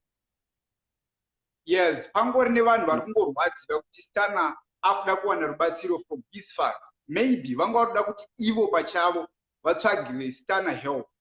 Manje zvazobva from someone else zvakuita kunge kungovatorerwa attention yese. Vanhu vanongoda attention ava mudare. Havatomborina kana basa vanhu ivavo. Haudyi kumba kwavo. And Stana, kuna Stana ka ndichatotaura naye personally. Ngaasatambire anything from Olinda. And kana kuri kunzi kune machats anaye naZuva, Stana must stop doing that. Hapana kucommunicate nevanhu vakadaro. Because ndataura newewe kana iri private conversation yangu ka haifaniri kuzoya papublic. Ndoza ndokutaura kuti ndakatotsamwa mukoma. Because Zuva achamuwaya ma-screenshot ake naStana. Maybe Stana ngachingotaura in a way, and then iwe uyasoziva kuti naStana ndinotaura naye personally wangu. Iwe unoyasoziziva wangu iwe bhuru wangu. I know. Yeah. Kuti naStana ndinotaura naye wangu. I will never do it. Namuza wangu aramba, but ndakuchipusha zvakadaro wangu. Yeah, ndongopa example mukoma. Hani munoziva AKA pa South Africa. Yeah. Akabata ane corona izvi. He's in private hospital. Ari kubhadhara mabills ake ndiani. Handi mangu ma-celebs. But ma-celebrities edu isusu, they do nothing when munhu akawana problem. Then vane ma-loyal fans handiti. Woda kutry kubatsira munhu iyeye poita futi problem. Hapafaniri kuita problem mundani. Saka in short hangu zvandiri kutry kutaura. In short zvandiri kutaura ndekuti kana munhu atrya kuita chinhu chakanaka, people must avoid kuti varwadziwe nechimwe chinhu chiri kuitwa nemunhu. Dai kwakurunzi they want to help. Zuva aita live yake page kwake achitsvagawo help. Iye Olinda oitawo live page kwake achitsvagawo help. Mari yese iyoyo yobatanidzwa neyako iyoyo yawana on your page ka yobatanidzwa, then you help Stana. Zvekuti azobhadhara mabills kana kuti azotenga iri bhutsu kana kuti azowaka kustand kwake, it's none of our business. Handiti. Ende munhu anofanira kana wabatsira iwewe haufaniri kuda kuzobvunzwa danzi mari yangu yashandei kana kuti ari kurwara nei. Kana wabatsira help out of love. Kana ndapa $100 handifaniri kuzobvunza kuti o90 yake iri. Handiti. Saka tikuda vanhu vari kubatsira nerudo, noti kwada kubatsira kuti azoziva kuti mari yangu yaite sei. If you don't want to help, gara nemari yako ina timbonana nabasa navo. Vatotaura kuti mukomana Dziva achatodzoka. Ndo chete zvandangotaura izvi kudara. Bandatsamwa. Ndaisambotaura pama-live one. This is my first time kutaura pa-live yenyu mukoma. Bandatsamwa. I want to be honest. Isina mukaka yemudara. No, to be honest, wangu you're a very smart guy. Isina mukaka izvi. Rutaura mapoints wangu akasatombowafungi zvokutaura wangu. You know maways okutaura wangu because inini ndachipererwa ndatsamwa zvokupererwa kushaingosha mushoko wangu, but I mean you can tell them wangu for real because people are listening to you wangu. Zvauri kutaura they are engaging newe wangu. Ndikutomwa tisina mukaka izvezvi mukoma ndiri paZimbabwe pakaoma. Ndakudze chokwadi. Hakuna munhu asiri kuda help ari muZimbabwe ende hazvina kumboshata. Tistana agara muindustry for many years and is one of our living legends. Kana akaita problem it's our problem. And it's not kuda kuti tozobvisa mari kana munhu afa titenge coffee nevhusachi kana LV. But munhu paanga ari mupenyu achirwara toda kuignore. It's very bad. It's very bad.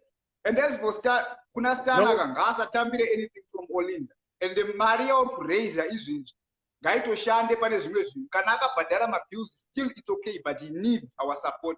Not support him alive, likes and loves shit on social media. But even Mario, not to shine. Mabhawa akavharwa mazuva ano wangu. It's going to hapana bhawa riri kuvhurwa anytime soon wangu. Magig ari kuvhurwa anytime soon wangu. These guys mari dzavanotireza paentertainment wangu. Saka kuti who knows pachavhurwa rini wangu. You can save as much as you can, but wangu after 6 months even wakaseva bhegi yengu rakaita sei wangu zvopedzisira zvaprisa wangu pafeafeya wangu because zvinhu zvakakala. I'm telling you because ndiri DJ kuno kwangu ndorarama nemabhawa kuno kumufesi wangu handi kunyepa ndinoridza kumaclub, but life yangu yachinja wangu, lifestyle yangu yachinja nendakajaira wangu because income iya nekubhawa haichapindi wangu, saka zvapresa wangu pafeafeya zvapresa mufesi wangu. Aiwa, ichokwadi mudhara zvinhu zvakanodzvanya. Ende point yandoda kuti vanhu vabate ndeyekuti kutsvagira kwamuri kuita Stana help hazvisi kureva kuti Stana haana mari, hazvisi kureva kuti Stana irombe, but tiri kuti semafans hatingangosapote munhu nemalove nemalikes. Handiti sezvo ari muproblem we want to help nepashoma patinokwanisa ipapa. Handiti inini ami muZimbabwe mudhara ende even mahaso zangu inini akatodhaka. Ini handidi kuhanza, indiri gweja, but zvinhu zvakatochinja because of COVID. Zvinhu zvakatochinja, handisi musango izvi, zvitori patete pangu. Zvakatochinja, zvakatodhaka. Ende pasi roro nditoriwo nehama dziri kudiaspora dzotobvida tindoona. Maybe dai ndakatobaya kumusha. Maiketi. Dai ndakatobaya kuroots. But tinongotiraya kubatsira Stana because mumwe wedu, mufesi wedu, hatingambomusiye ende hatisi kuti haana mari. But kana tichikwanisa kuzviita kune vamwe vanhu, katozotadza kuzviita pana Stana wai. Toda kuzomuchema kana afa. Angarigamba but pakangorwarawo 2 seconds zvinhu zvakapresa because of corona zvakunzi aurwara nei kana kuti nei. Inini like I said wangu ndaramba vandibvunza Stana rwara nyika sha achataura ega muridzi wenyaya wangu iye muridzi wenyaya kana arindi achataura ega wangu. It's not my say. Uda kubetsera kana tauda kubetsera wangu mnada kubetsera nobvunzireti ko Stana rwara nei pafeafeya. What do you need to know kuti munhu arwara nei kana zvida kubetsera wangu? Ndo zvandiri kuvhunza. Munhu anobatsira inini manje Mukoma, let me tell you something Mukoma. Inini I do a lot of charity work. Vanondiziva vanotondiziva. Ndine vanhu vandiri kubatsira vari kuParinyatwa hospital. Vamwe vari paGomo hospital Mukoma. Vanhu vanoda kubatsira chaiwo haambobvunze kuti anzi munhu arwara nei. Ndine mukadzi inini anobatsira each and every munhu wese ane problem wandaona inini anouya aspenda more than $5,000 pane umwe mwana ari kurwara zvinhu ari paGomo. Izvo zvadatomutransport adatobviswa paGomo kuti aendeswe kuSouth Africa, but hatombodi kuti timumenshene zita rake mukadzi iye. Anoda kubatsira chaiwo haabvunze kuti $100 yangu kuda kuzoiita sei kana kuti munhu arwara nei. Zvinobva from the heart. Ukatoona uchida kutobvunza una mari ndosabatsire. Satombobatsire kana uchitorwadziwa unoda kupa $10 oda kuzomubvunza kuti saka $8 yacho azoiti usabatsire. Ende vanhu vakawanda vanoita touting hapana kana sendera vanobvisa. Vanongotaura tongoona malikes pamacomments. Usiyanai nawo Mukoma, regai ndiende ndipowo vamwe mukana, but harambai makadzvanya. Vari kutaura havana basa. I hate to give you over 2 minutes wangu, but I'll just choose 2 more people to go. But thank you wangu. Wapedza masports. Alright, kana wanga wachidonipa 2 minutes chimira ndichidzipedze. In short, Okay. vanhu ngavanzwisise. Right. In short, vanhu ngavanzwisise kuti tiri kubatsira Dziva, not because Dziva hana mari, but tiri kumubatsira because we care for him. We appreciate him as one of our artists. And it. 2, vanhu ngavazive kuti Olinda, mari dzinobva nekuna Olinda dzine mutauro. Musikana wemacheya akaitwa sei? Maketeni aisachemera maketeni ake kuna Dziva. 3, zuva takamupa mari yechema akairamba here. Saka chiri kuzomurwadza kuti Sitana abatsirwe chipi. Ngavatigarire pasi, ngavasatisembure. Ndo vanadonzwa hasha mani. Handitaurisi hangu bando vananzwa hasha. Munokwanisa henyu kuedha vamwe. Aiwa kola ndinyepa wisha kustay with you all day wangu but unogona kutaura nemawedzi ako anogona kutaura wangu but hanzi nevanhu tikumbira kuti pozita rako toda kuedhawo wangu. They want to follow you after this wangu saka hanzi tipowo zita rako. It's Elite King Solomon. Elite King Solomon. Alright, retype right now nchitaura newe ndobva ndaripina and then nichangorisira rakapina because vari kufarira. Alright, mira ndiri type nje. Wangu andikunyepa wangu unogona kutaura wangu. You know how to choose your words. Yeah, you know how to unogona kutaura mfesi wangu.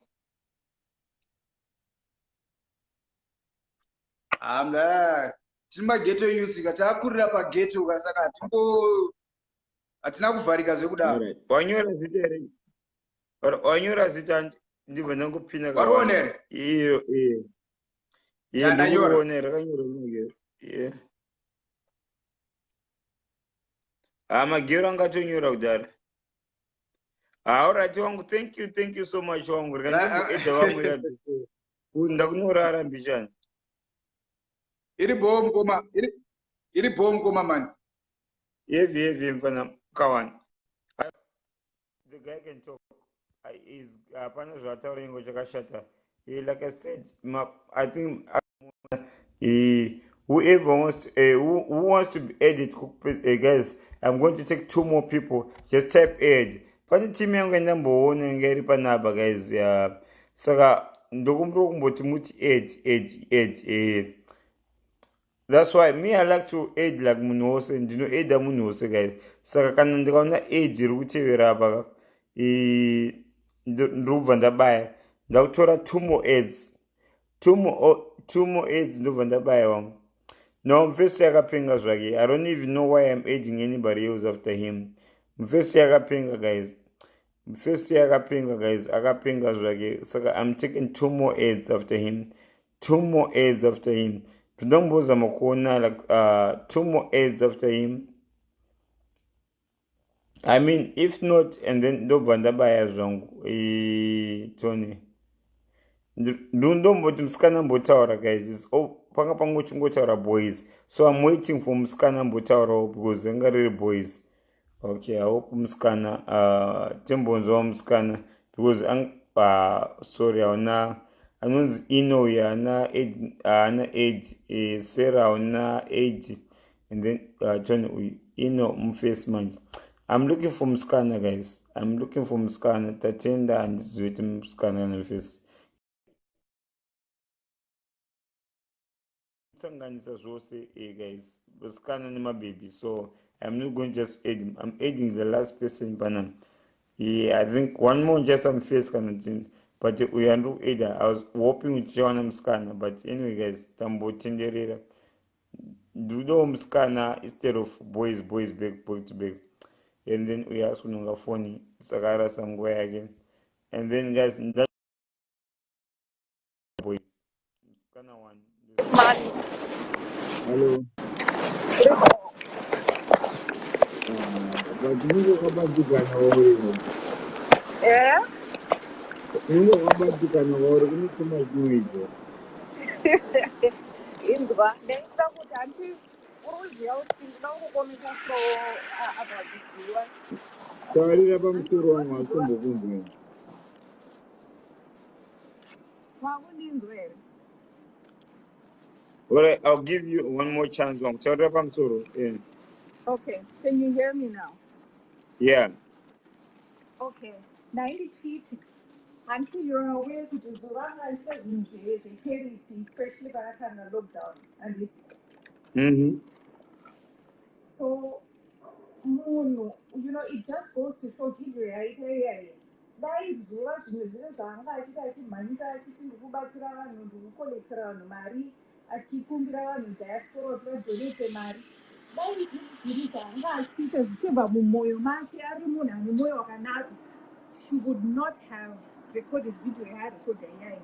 And it leads me to think kuti zuva apa atongosvotwa kuti manje ndiye atanga kufunga nezve idea yokuti tibatsire dziva nemari. Anga achitoda kuti dai ari hazvifunga, saka anga achiti tese tiri kutaura naye dziva, tese tiri kutotaura naye tikuziva kuti ari sei. Anga achitoda kunge ariye aita idea iyoyo kuti apiwe mari kuti azodya nako, because ndo zvaanga agara ari kungoita. Thanks. Nah, okay. Thank you, Angu. So they want to put me up. Mecha basa man. Oh. Okay. All right, guys. I'm taking one last call and two more to attend. Yeah, I guess, guys. You won't do my love, my likes. Unfortunately, in the dog by Shindipo, my love, my likes, and dog. And since you won't do my love, my likes, Shindipo, you Mwandipa 20 my love nima legs chiti wani 20 chingo baya my love nima legs since iru wonje my love nima legs nungo firo zviripo because ndakunorara kundikacha kwa mkandishedza manje my love vandidzoke like I said guys atambutandara zvangu. I wanted to eat Brian for real. I wanted to eat Brian from kubva zvatanga zvinhu but I mean Brian ko Brian bubu has to eat jigairi Brian. Okay, guys. Oh, okay. Ndoanoda kuedwa guys. I'm trying to aid one singaziva new one, but Samaita no anombotaura anotaura zviri smart. Samaita, can you type aid kana uchiripo? Samaita is one of the guys anotaura zviri smart. Samaita, can you type aid? Ndimbokuita. Brian Buba was trying to aid you or no nongeka. Whoever wants to be aided, type aid. Nyangomnyuan, it's okay. When you're new one, it's okay. But Samaita cannot chiripo, and then I am Ndagura Samaita Ndagamira. Une 2 minutes. Samaita Ndagamira do aid. If not, Navenda wrong. Not alright, aid one. Masu and I'm aid and I green. Dazamo aid a year Namailala etone. Tatenda something ndambo eda nokunonga tatenda. I tried age wangu fanya ngenga chingori.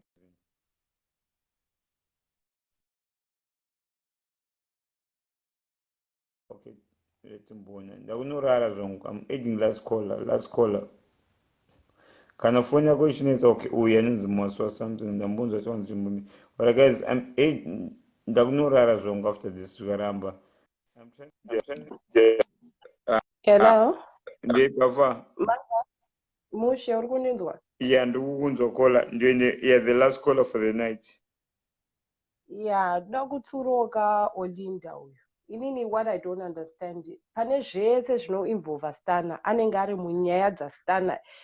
Stana hana peace as far as anyone can see. Stana nemukadzi. Olinda ngasiyane nenyaya yekuda kupindira nyaya dzaStana. Pese pangotaurwa zita raStana anenge ari mushure. Tine ma-ex nezwo takadai so, but atipindire munyaya dzema-ex. That's why we call them ex-boyfriends or ex-husband. Ngasiyane nenyaya yekuda kupindira munyaya dzaStana. Nekuda kungopfekera mune zvese zvinoitika pasocial media anenge ada kuvepo. Aiwa taneta nekunzwa nyaya Olinda. Ngakuyo vamwe at least tinzwawo nezvevamwe kwete zvaOlinda every time. Olinda this, Olinda apindira munyaya. Zuva kungotsvaga malove nemalikes ngambomira gare pasi. Semunhu akafirwa manje akadoneterwawo mari ngambogare pasi adzikame. Ndozvandokushamuka semunhu akadoneterwa mari akaitambira mari yacho but it's wrong kana yakaenda kuna Stan. kutsvaga malove nema-likes kungotsvaga malove. I don't know kuti mazimbabwens takapindwa neunhu upi serious. munhu ngakubatsire People, from their heart. they're willing to destroy each other for love and likes, for which now will never do it. At the end of the day hapana asingazive situation iri kuitika kuzimbabwe. Handifungi kuti stana angashore kuti vanhu vamudonaterawo mari to show kuti ilove yemafans ake.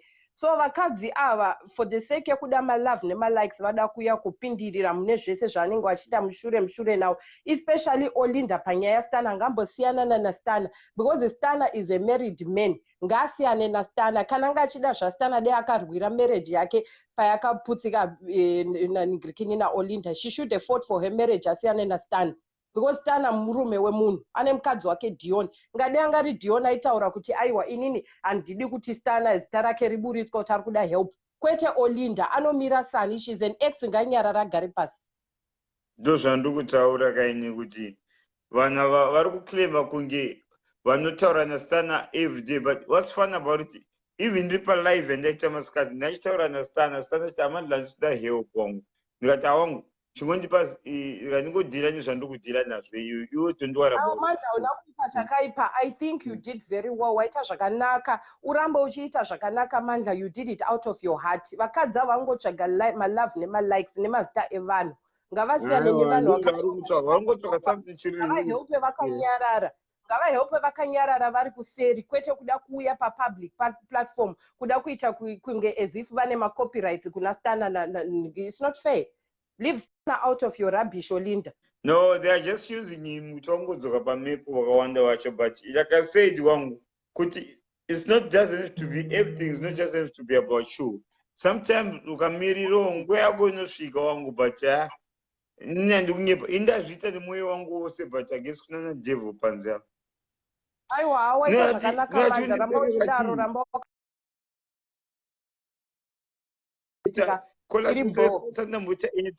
asati ndamboita anything wrong kuna Zuva kubva zvandakamuziva Kola. Aiwa vari kutsvaga malove nema-likes, iwo uchiignora uite zvemission yawangoshamisika Zuva inini. Zvino Zuva pakanzi aurirwa nemurume ndakaenda ndikamusapota, ndikaenda kuinbox wake kuZuva chichiri kuitika zvanzi Mandla zvakadai ndikaenda ndikamusapota Zuva. Even pane zvimwe makuhwa atikamboitawo Zuva, of course kana pane mapromoters nechi Zuva kanoenda kanotirevera nemakoni kamuti maybe zvoitika kawanda, but Zuva I think Zuva past few weeks apa akapisa meliwo palive haana kana loyalty Zuva, saka uyu atombotaure nezvake tongoziva kuti ada zvemalove nema-likes at the end of the day. Zuva, she's doing anything for fame right now, to be honest. She's just doing anything for fame. Arongotsvaga relevance, that's the only thing. All right, iribo Mandla. Thank you, maita basa Kola.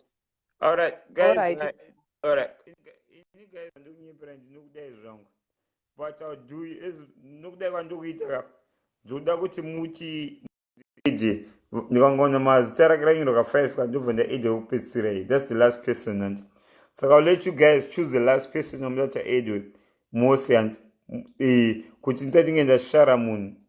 All right, atomboona kwasi bhuru wangu.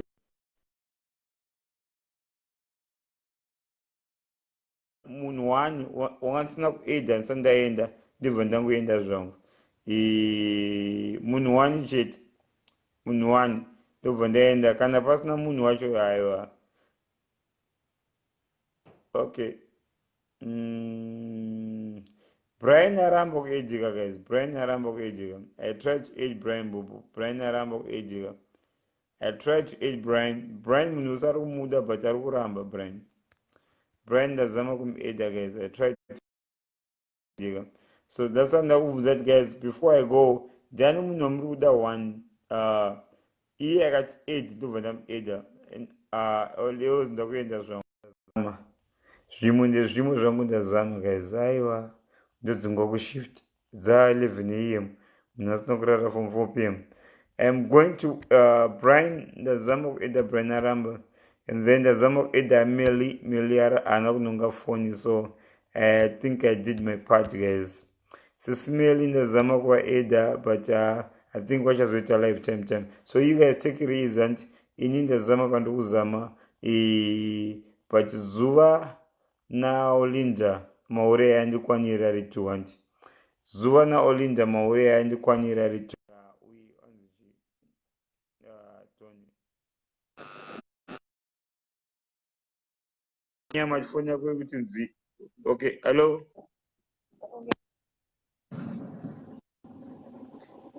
sha inda kunorara uningo Aiwa, inini ndinongoti gaga 2 seconds. yanda Zuva inini kunorara andi zvangu bored. after you Zuva ndi bored angohakira kunoita video asina kutombonzwisa kwabva nyaya. Post yako yawaisa iwewe. It was not meant kuti Stana ari kutambura ari kuda mari. From my understanding post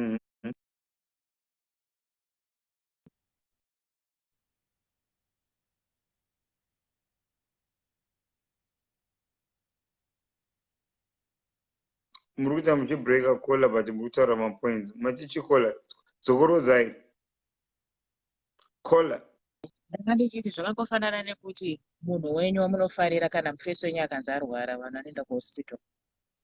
Handiti vanomutakurira mafurutsa unomendesera maruva vamwe vanonosiya mari.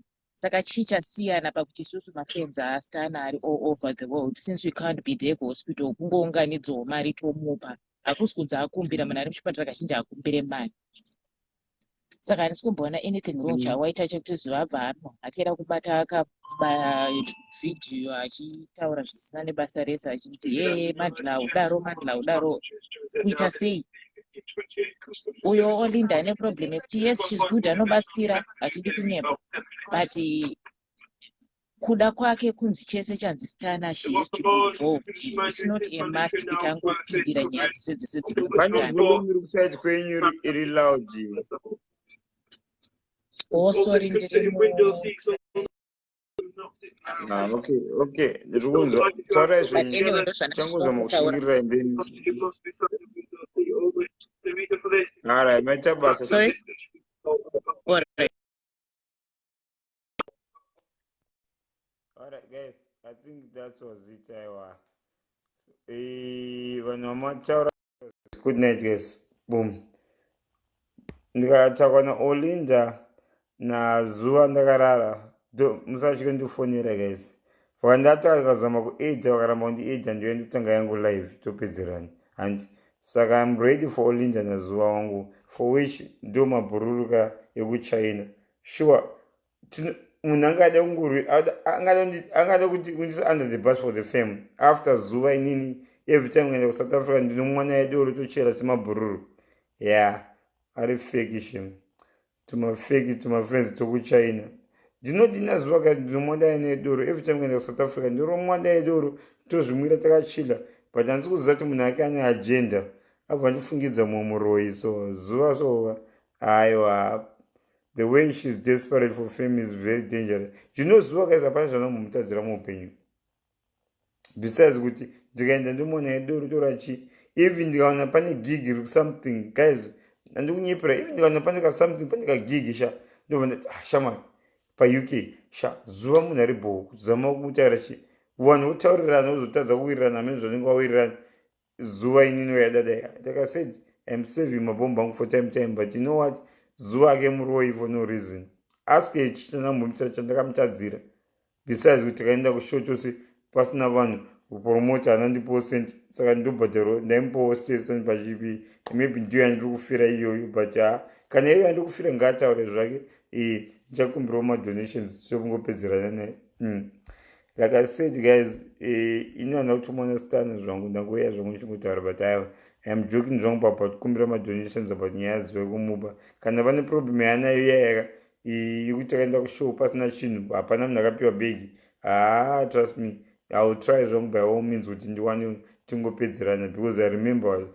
manumbers acho but anyway guys ndotaura nemutime kandimbonorara ndadhakwa but wandidena munditage futi musaregedza kundifonera vakangotanga kundidena ndakarara vandiitira live mundifonere topedzerana navo handivatye